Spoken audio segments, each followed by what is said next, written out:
Agora nós vamos falar sobre as tendências globais do mercado têxtil. O mercado têxtil é muito forte aqui na nossa região, é um dos pilares da economia brasileira, vive um momento de transformação muito impulsionado por diversas tendências globais, né? E vão aí desde aspectos sustentáveis, tecnológicos, até mudanças de comportamento do consumidor e a dinâmica competitiva. E como tem competição nesse mercado? E para falar sobre as principais tendências globais do mercado têxtil, eu converso com o Nicolas Shadrack, trader da Fater, empresa de estratégia internacional. Obrigado pela presença, Nicolas. Bom dia. Bom dia, imagina. Obrigado pelo convite. Nicolas, quais são as principais tendências do mercado global para esse setor têxtil? Então, acho que o setor têxtil ele acompanha muito o varejo, o consumo, né? E falando dos últimos anos, pandemia, a gente teve uma mudança gigantesca. A gente passou por uma pandemia onde o consumo era focado em roupa confortável, em pijama, em quero ficar em casa. Logo em seguida, então, a gente pôde sair de casa, todo mundo queria roupa de esporte, roupa confortável para estar na rua, para estar na hora livre. A moda athleisure, que foi a mistura do atlético com o pleasure, o prazer. Então, foi essas duas misturas que estava forte. Depois, agora a gente tem festa, a gente tem carnaval, todo mundo quer curtir. Então, roupa de festa é o que estourou. E nesses 3 anos, então, a gente teve um consumo muito grande, porque não se podia viajar, não tinha o que fazer. E a gente vê um reflexo esse ano de um consumo muito travado, uma indústria muito preocupada porque não está gerando. E novas tendências aí aparecendo, que é o que o pessoal precisa estar atento. E tendências que a pandemia trouxe foi a nostalgia. Então todo mundo é nostálgico e até de coisas que as pessoas não viveram. A gente vê, falando em jovens, a geração alfa, que é a nova geração, que é quem está puxando tudo isso, indo para a festa, tirando foto com aquelas câmeras Sony Cybershot agora, voltando. Que tira uma foto de péssimas qualidades, mas é o momento, é o divertido. É o filme da Barbie que a gente viu, então uma boneca Mattel dos anos 90, 2000 super forte, e agora super voltando, todo mundo consumindo rosa. Quem tinha roupa rosa para vender, vendeu o estoque de 10 anos. Se deu bem. E quem não se preparou, quem não estava de olho nas tendências, deixou de vender, né? Então são essas tendências agora atual, tudo que é nostálgico está vendendo super, super bem. E com esse mundo tecnológico que a gente tem do Instagram, do Facebook, das redes sociais, oscila muito essa questão da moda, do momento? Oscila, mas é fácil da gente acompanhar também. Então eu acho que antes a tendência ela ficava muito presa nas passarelas da Europa, quando a gente fala de moda, passarela dos Estados Unidos, e só quem ia para lá conseguia ter acesso a essas tendências.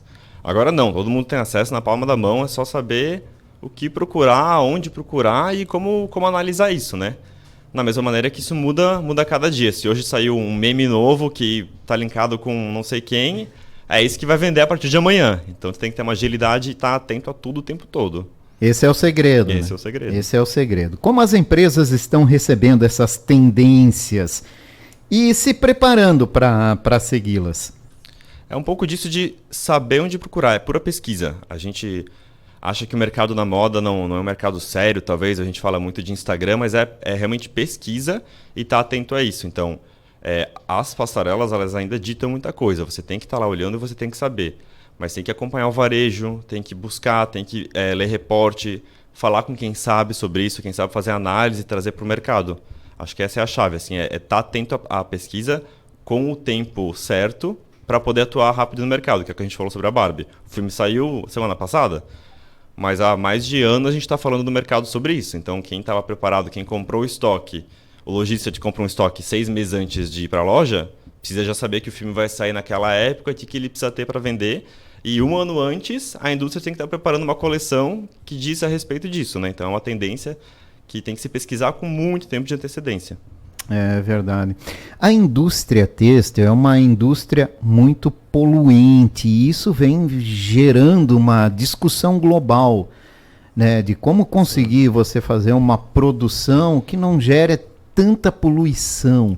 Essa é uma discussão também, uma tendência, se busca alternativas para isso? Muito. Eu acho que a nossa indústria ela é uma das que mais poluem no mundo. E é um pouco limitante do que a gente realmente pode fazer, porque são processos industriais, quando a gente fala de tingimento, quando a gente fala de jeans, que já polui muito por si só, e depois o lixo que isso gera, né? A roupa, se ela não é usada ou reaproveitada, ela vira lixo, quando a gente está falando. Então é uma tendência que está cada vez mais forte. E quando a gente fala de Europa, isso já é básico. Então as marcas lá, elas nem comunicam isso. Você tem que ser sustentável, você tem que trazer um algodão que é ecológico, você tem que trazer fibras têxteis que sejam ecológicas. Peça de poliéster não está mais vendendo na Europa, que é peça feita de plástico. Aqui, América Latina, Brasil, quando a gente fala de mercados mais sensíveis a preço, as pessoas aceitam, dá para trabalhar. Mas logo isso vai mudar e vai trazer para cá também. Tem que ter matéria-prima sustentável. A gente teve agora a Premiere Vision em Paris, que é uma feira focada em matérias-primas. São mais de 3 mil expositores e tinha um espaço só para materiais sustentáveis. A gente estava falando de tecido feito de borra de café, de casca de banana. Então, a indústria está buscando novidades.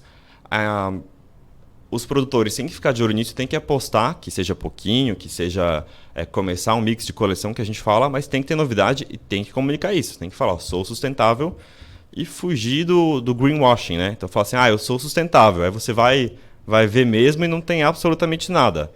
Não adianta você enganar o consumidor, falar que é sustentável e a sua coleção, o seu produto, não responder isso, não ter um respaldo a respeito disso. Precisa realmente ter alguma coisa e a inovação e aí atrás. E às vezes é o simples, mas que já traz resultado. O consumidor tá querendo isso, material sustentável, menos poluição, ou o consumidor não dá bola para esse sentido? Depende do consumidor. Eu acho que quando a gente fala de Brasil, isso ainda é um público nichado. É um plus. Então, assim, eu gostei eu gostei de 2 peças de roupa. Elas têm o mesmo preço. Mas essa aqui é sustentável. Não, então eu prefiro comprar essa.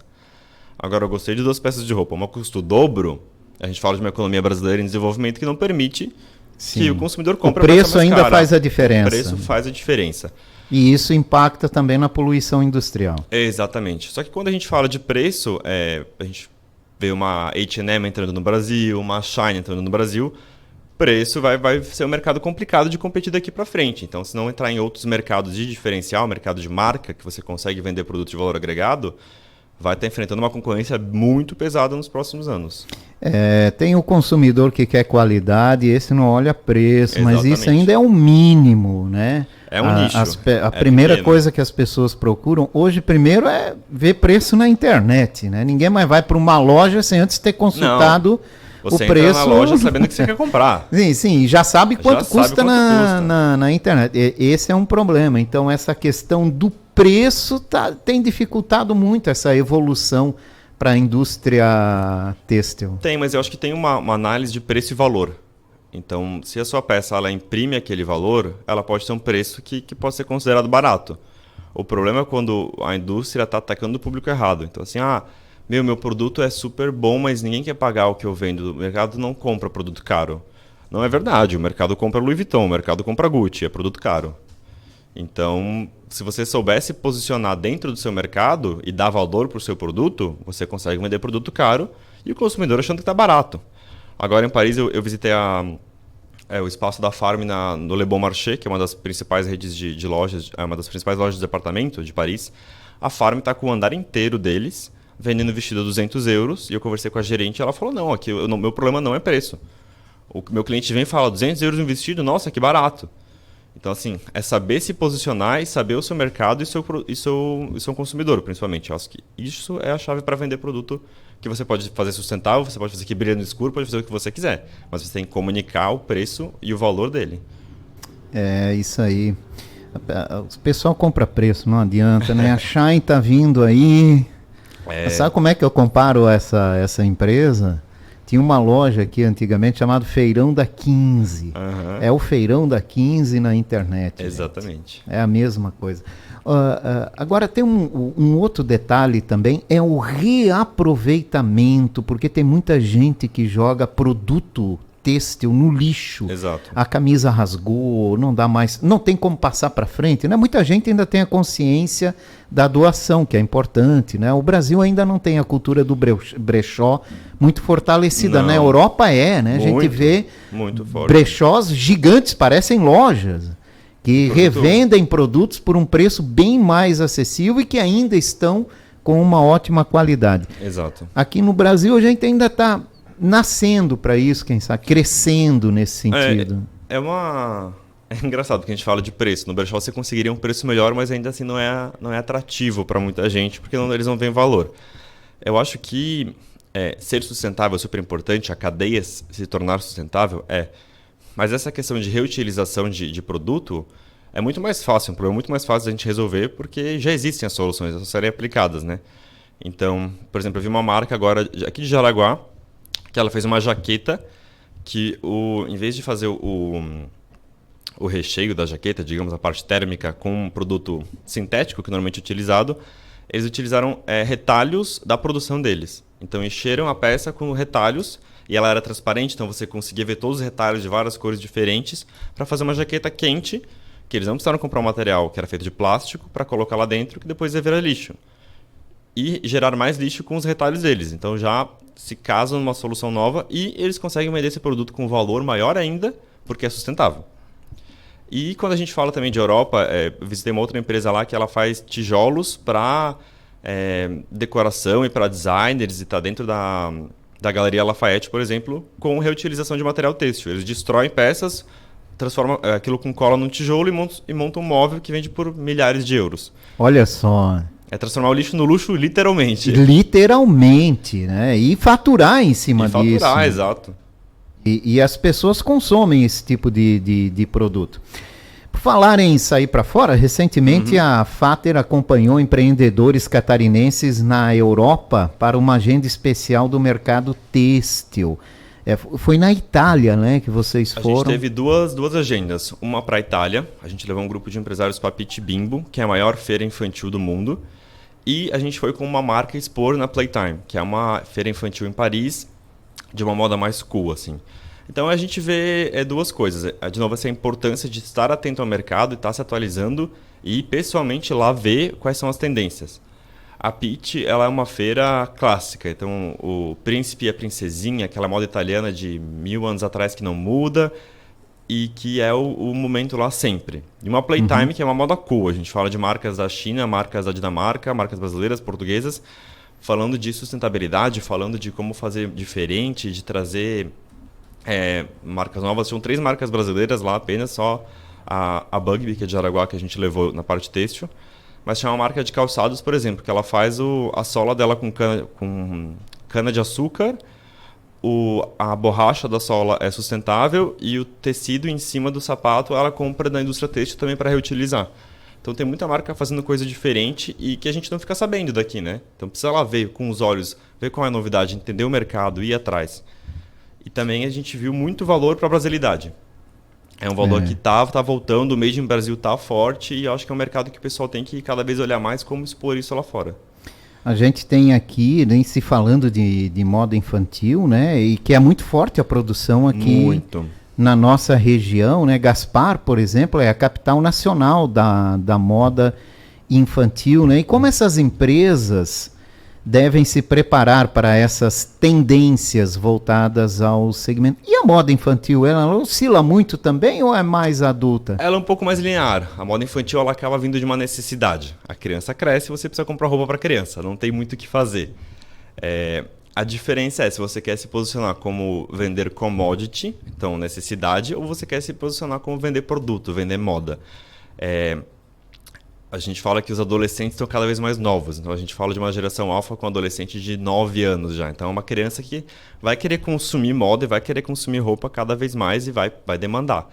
E a moda catarinense, a moda de Gaspar infantil, é muito forte. E a gente trabalha com muitas empresas daqui, exporta muitas empresas daqui. E o pessoal precisa estar atento, então precisa de novidade. A concorrência, se a gente fala aqui, já é muito forte. Quando a gente fala de uma concorrência mundial, é mais forte ainda. Então, você precisa ter uma diferenciação e precisa ocupar o seu lugar no mercado. Acho que não existe, a gente fala hoje de qual que é a marca infantil mundial mais forte? Não tem. A gente tem as marcas de adulto que têm as suas linhas infantis, então uma Tommy, uma Calvin Klein, uma Ralph Lauren, que tem suas linhas infantis que vendem muito. A gente tem uma Carter, tem uma Gap, mas não existe aquela marca infantil que domina o mundo. Esse mercado está em aberto. E por que não uma marca brasileira para tomar esse mercado? A gente tem uma indústria aqui muito forte, que acho que antes de você começar a trabalhar nela, a gente nem sabe da quantidade de indústria e o poder que tem aqui e que precisa ser explorado. Ainda mais com o Shine, com a H&M vindo para cá. Se você não pode lutar contra eles, se una a eles. Então eu tenho um fornecedor meu que está produzindo para a Shine aqui no Brasil já. Aqui de Gaspar o pessoal já produz e vende pela Shine, com a marca da Shine. Então é encontrar o seu caminho no mercado. E que é argumento de venda incrível para você para o exterior. Por exemplo, você chega numa rede de lojas da Colômbia e fala, eu sou fornecedor da Shine. Todo mundo já sabe que você vai ter uma logística excelente, você sabe que vão ter preço, você sabe que vai ter qualidade, e você consegue crescer internacionalmente mais ainda. É o que é importante. Qual a importância do processo de internacionalização das empresas têxteis sobre essa visão de competitividade global, né? Nossas produções têm capacidade, qualidade para andar lado a lado com o que é produzido lá fora e que chega aqui nas nossas prateleiras das lojas? Olha, tem muito. Mas tem um desafio, que é o vício do mercado brasileiro. Então, o que é o vício do mercado? Pois então, a gente fala de um mercado de 200 e poucos milhões de habitantes. É um mercado que consome muito e a gente é enclausurado aqui. Somos latinos, falamos português, então a gente é autossuficiente. Eu li um estudo, por exemplo, eu acho que a Boticário tem, por exemplo, 5 mil pontos de venda no Brasil. E uma The Body Shop tinha 1.000 pontos de venda a nível mundial. Então, por que uma Boticário ia se dar o trabalho de ir para o mercado internacional se o mercado lá fora é 20% do que eles têm aqui dentro? E muita empresa pensa assim, mas eu já vendo muito, eu vendo muito lá no Brás, vendo muito nos meus representantes no Brasil, eu não tenho espaço na minha produção. Mas aí, quando o mercado aqui diminui, você, acho que agora eu vou exportar, vou olhar lá para fora. Aí pode ser tarde. Porque você tem que estar preparado, é um processo de muito tempo. A sua presença global, a sua presença... E eu não estou falando de, vamos colocar uma loja na Quinta Avenida em Nova York. Vamos explorar a América Latina, vamos olhar o Paraguai, vamos olhar o Uruguai, o Chile, Colômbia.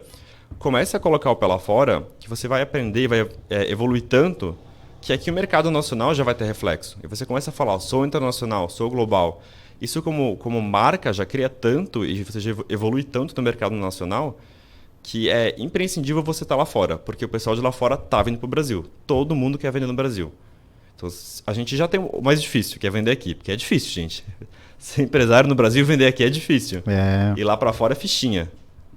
Ela vende bem, vende melhor fora do que aqui dentro. Vende, a gente tem uma aceitação muito boa de roupa brasileira lá fora. Foi o que eu vi agora. E são poucas, né? A gente fala de uma Farm Rio, a gente fala de uma Melissa, a gente fala de uma Havaianas. São 3 marcas que fizeram um excelente trabalho internacional de criar marca lá fora, todas se apoiando na marca Brasil. Sou brasileiro, sou colorido, a Amazônia, o Rio de Janeiro. Se apoia nisso para vender lá fora, mas entrega uma qualidade que a indústria brasileira entrega sem problema algum com o mercado internacional e com preços competitivos. Eu consigo aqui, eu trabalho na parte de vendas focado nisso, eu consigo tirar pedido que o fornecedor escolhe comprar da gente em vez de comprar da China. Então, assim, a gente tem preço, a gente tem qualidade para bater o mercado internacional. É só estar preparado. É só passar por um processo de saber formar o preço, o que eu coloco no meu preço internacional, o que eu tiro, qual que é o produto que eu consigo exportar, qual que é o meu frete. Você estando preparado, você consegue brigar lá fora sem problema nenhum.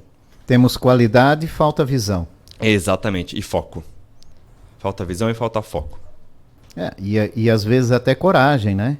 Com certeza. Às vezes o empresário se ressente do do risco. Né? Porque o Brasil já é um risco. Né?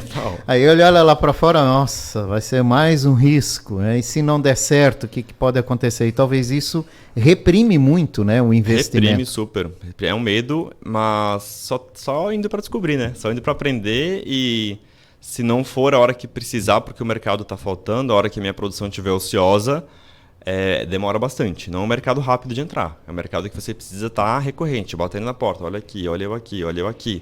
Até você conseguir entrar e conseguir colocar seu produto lá fora.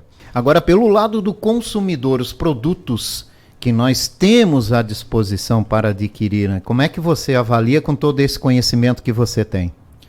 O consumidor, ele vê com bons olhos. Quando a gente fala algodão, nossos produtos de algodão brasileiros são muito bons. Existe um algodão peruano, um algodão egípcio, que tem uma qualidade infinitamente superior, mas um preço infinitamente superior. A gente consegue ter um balanço do algodão brasileiro de preço e qualidade e conforto muito alto. Então o consumidor lá fora compra e tem uma aceitação muito boa. Tá certo. Nicolas Shadrack, obrigado pela tua participação muito aqui obrigado. Nesta manhã. né? É muito bom falar sobre o mercado têxtil, já que a nossa região, o nosso país também é muito forte nesse setor. E o que dá para prever desse mercado aí no futuro? Ele é um mercado que ele é muito oscilante, então a gente tem que estar sempre de olho nas mudanças dele, mas ele vai sempre crescer. É um mercado que é moda, é tendência, e o pessoal vai querer estar vestido com a moda do momento. Não adianta. Foi assim por anos e vai ser assim por anos. Sejam atualizados, sejam de olho no que está acontecendo, que vocês vão ter sucesso. Obrigado pela tua participação, uma ótima quinta-feira. Muito obrigado, pessoal. Um abraço. Eu conversei com Nicolas Shadrack, da Fater, empresa de estratégias internacionais, sobre as tendências globais do mercado têxtil.